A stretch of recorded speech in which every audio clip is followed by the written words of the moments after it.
പല്ലികൾ ഇനി വീടിൻ്റെ പരിസരത്ത് പോലും കയറില്ല. അതാണ്ട് ഈ സ്പ്രേ ഇതുപോലെ ഒന്ന് അടിച്ചു കൊടുത്താൽ മാത്രം മതി. നമ്മൾ എത്ര അടച്ചുപൂട്ടിയ റൂമാണെങ്കിലും അല്ലെങ്കിൽ വീടാണെങ്കിലും ഏതെങ്കിലും വഴി വീട്ടിൽ പല്ലി കയറും. പല്ലി ഇല്ലാത്ത വീട് ഇനി ചെറിയ വീടെന്നല്ല, ഇനി വലിയ ബംഗ്ലാവ് ആണെങ്കിൽ പോലും അകത്ത് പല്ലി ഉണ്ടാവും. ഏത് വഴി കയറുന്നു എന്നൊന്നും അറിയത്തില്ല.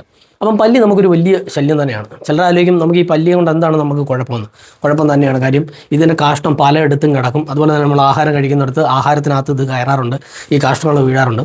അപ്പോൾ നമുക്ക് പല്ലി ഉപദ്രവമായിട്ടുള്ളവർക്ക് വേണ്ടി മാത്രമുള്ളതാണ്.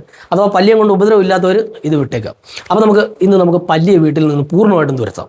അതിനാവശ്യമുള്ള സാധനം എന്ന് പറഞ്ഞാൽ ഇത് കണ്ടോ, ഇത് കുറച്ച് വെളുത്തുള്ളി എടുത്തിട്ടുണ്ട്. ഇത്രത്തോളം വെളുത്തുള്ളി എടുക്കുക. വെളുത്തുള്ളി നമ്മൾ ഇതുപോലൊരു ഇടികല്ല് വേണം. നമ്മളാണ് ഈ ഇടികലിനകത്തേക്ക് ഇട്ട് കൊടുക്കുക. ഇനി വേണ്ടുന്ന ഒരു ഇമ്പോർട്ടൻ്റ് ഐറ്റം എന്താണെന്ന് വെച്ചാൽ നമ്മുടെ കുരുമുളകാണ്. കുരുമുളക് ഏകദേശം ഇത്രത്തോളം കുരുമുളക് എടുക്കുക. ഇതിനെ നന്നായിട്ട് ഇടിച്ചൊന്ന് ചതച്ചെടുക്കാം. ഇതൊന്ന് ചതയണം എന്ന് വെച്ചാൽ പേസ്റ്റ് വരുമല്ല, ഒന്ന് ചതഞ്ഞാൽ മാത്രം മതി. ഞാൻ ഇതിനൊന്ന് ചതച്ചെടുക്കാം. അപ്പോൾ താണ്ടെ ഈ രീതിയിലൊന്ന് ചതച്ചെടുത്തിട്ടുണ്ട്. ഇനി വേണ്ടുന്നതെന്ന് പറഞ്ഞാൽ നമുക്ക് ഇതിനകത്ത് കുറച്ച് വെള്ളം ഞാൻ എടുത്ത് വെച്ചിട്ടുണ്ട്. നമുക്ക് ഇതെല്ലാം കൂടെ ഈ വെള്ളത്തിനകത്തേക്ക് ഒന്ന് ഇട്ട് കൊടുക്കാം. ആണ്ടെ ഇതുപോലെ വെള്ളത്തിനകത്തേക്ക് ഇട്ട് കൊടുക്കാം. മുഴുവനായിട്ട് ഇട്ട് കൊടുത്തിട്ടുണ്ട്. ഇതിനെ നമുക്ക് നന്നായിട്ടൊന്ന് മിക്സ് ചെയ്തെടുക്കണം. നന്നായിട്ടൊന്ന് മിക്സ് ചെയ്തെടുത്തതിന് ശേഷം ഒരു 15 മിനിറ്റ് ഇതിനെ ഒന്ന് റെസ്റ്റ് ചെയ്യാൻ വെക്കാം. ഇപ്പോൾ ഒരു 15 മിനിറ്റോളം ഞാൻ റെസ്റ്റ് ചെയ്യാൻ വെച്ചതിന് ശേഷം ഇതിനെ വേറൊരു പാത്രത്തിലേക്ക് അരിച്ചൊഴിക്കുകയാണേ. ഇതിനെ നന്നായിട്ട് അരിച്ചെടുക്കണം. ഇതുപോലെ ഒന്ന് അരിച്ചെടുത്തിട്ടുണ്ട്. ഇനി ചെയ്യേണ്ടതെന്ന് പറഞ്ഞാൽ മിക്കവാറും എല്ലാവരുടെയും വീട്ടിലുണ്ടാവും. ഇതൊരു സ്പ്രെയറാണ്. ഇല്ലാത്തവർ ഒരു കുപ്പി എടുത്താലും മതി, മുകളിലൊരു ഹോൾ കൊടുത്തിരുന്നാൽ മതി. ഞാനിപ്പോൾ ഈ വെള്ളത്തെ മുഴുവനായിട്ട് ഈ സ്പ്രെയറിലേക്ക് ഒഴിക്കുകയാണ്. നമുക്ക് ഇതൊരു നിറയുന്ന രീതിയിലുള്ള വെള്ളം മതി. കണ്ടോ, ഇത്രത്തോളം ഒഴിച്ചിട്ടുണ്ട്.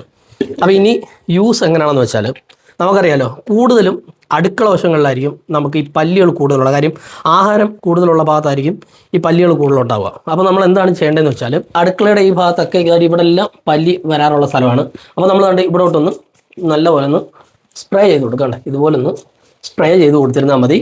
ഒരു കാരണവശാലും പിന്നെ ഈ ഭാഗങ്ങളിലോട്ടൊന്നും വരത്തില്ല. ഇതിൻ്റെ രൂക്ഷമായ ഗന്ധം കാരണം ഈ പറഞ്ഞ പാറ്റ അല്ലെങ്കിൽ പല്ലിയൊക്കെ പെട്ടെന്ന് തന്നെ നമ്മുടെ വീട്ടിൽ നിന്ന് ഇറങ്ങിപ്പോകും. അപ്പോൾ നമുക്കിത് ഒരാഴ്ച വരെ ഫ്രിഡ്ജിൽ സൂക്ഷിക്കാം കേട്ടോ. അത്രത്തോളം എഫക്റ്റ് ഉള്ളൊരു സാധനമാണ്.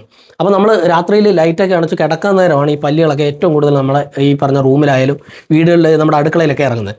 അപ്പോൾ നമ്മൾ കിടക്കുന്നതിന് മുമ്പായിട്ട് ലൈറ്റൊക്കെ ഓഫ് ചെയ്യുന്നതിന് മുമ്പായിട്ട് എല്ലായിടത്തും ഒന്ന് സ്പ്രേ ചെയ്ത് കൊടുത്താൽ ഉറപ്പായിട്ടും ഈ പല്ലികളൊന്നും നമ്മുടെ ഈ അടുക്കളയിലേക്ക് ഇറങ്ങത്തില്ല. അത്രത്തോളം എഫക്റ്റീവ് ആയൊരു സാധനമാണ്. നിങ്ങൾ എന്തായാലും ഒന്ന് ചെയ്ത് നോക്കണം. അടിപൊളിയാണ്. Okay, by.